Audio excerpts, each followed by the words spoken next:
ဒီပကြီးကားမှာဘာလို့ရောင်နေမရှိတော့တာလဲဒီပကြီးဆရာလေးဘာအမှားလုပ်မိလို့လဲတီးချင်အဆုံးတီးကြည့်နော်ဟိုးရှိတုန်းကရွာလေးတရွာမှာပကြီးဆွဲတဲ့ကောင်လေးတယောက်ရှိတယ်သူ့ရဲ့ပကြီးတွေကအပြင်းထဲကအတိုင်းတကယ်ကိုလှတာ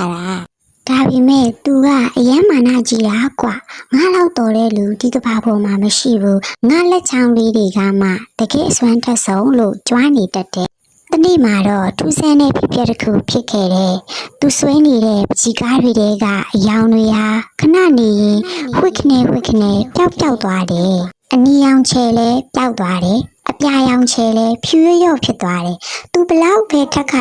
ကြိုးစားသူ့ရဲ့ပကြီးကားတွေကအတိပယ်မဲ့နေတယ်။အသက်မဲ့နေတာမျိုးပေါ့။ပကြီးဆရာလေးလည်းအယံဝမ်းနေသွားတယ်။ငါရဲ့အစွမ်းကြီးပျောက်ကုန်ပြီလားဆိုပြီးဝမ်းနဲ့ပလက်ဖြစ်နေတော့တာပေါ့။အဲ့ဒီချိန်မှာပြတင်းပေါက်ကနေထူးဆန်းတဲ့လိပ်ပြာလေးတစ်ကောင်ဝင်လာပြီးပကြီးဆရာကိုတိုးတိုးလေးပြောလိုက်တယ်ပကြီးဆရာလေးမင်းရဲ့ပကြီးမှာအယောင်တွေပြောင်းနေတာမဟုတ်ဘူးမင်းရဲ့ကျေးဇူးတင်စိတ်မရှိလို့ပါ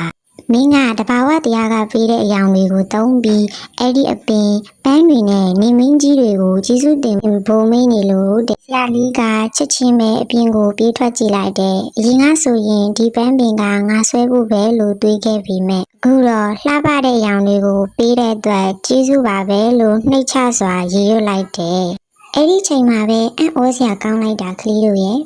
သူ့ရဲ့ပကြီးကားထဲမှာအယောင်တွေကအလိုလိုပြန်ပေါ်လာတယ်အရင်ကထက်တောင်လှနေသေးတယ်အဲ့ချိန်ကစားပြီးပကြီးဆရာလေးဟာမာနမကြီးတော့ပဲတဘာဝတရားကိုလည်းကျေးဇူးတင်တတ်လာပါပြီပုံမြင်လေးကတော့ဒါပါပဲကွယ်ကလေးတို့ရောပကြီးဆရာလေးလိုမမီတို့ချက်ကျွေးတဲ့ထမင်းကိုစားပြီးကျေးဇူးတင်ပါတယ်လို့ပြောမှလားဖေပေးတဲ့မုတ်ဖိုးကိုယူပြီးကျေးဇူးတင်ပါတယ်လို့ပြောမှလားကွန်မန့်ထဲမှာရေးသွားခဲ့နော်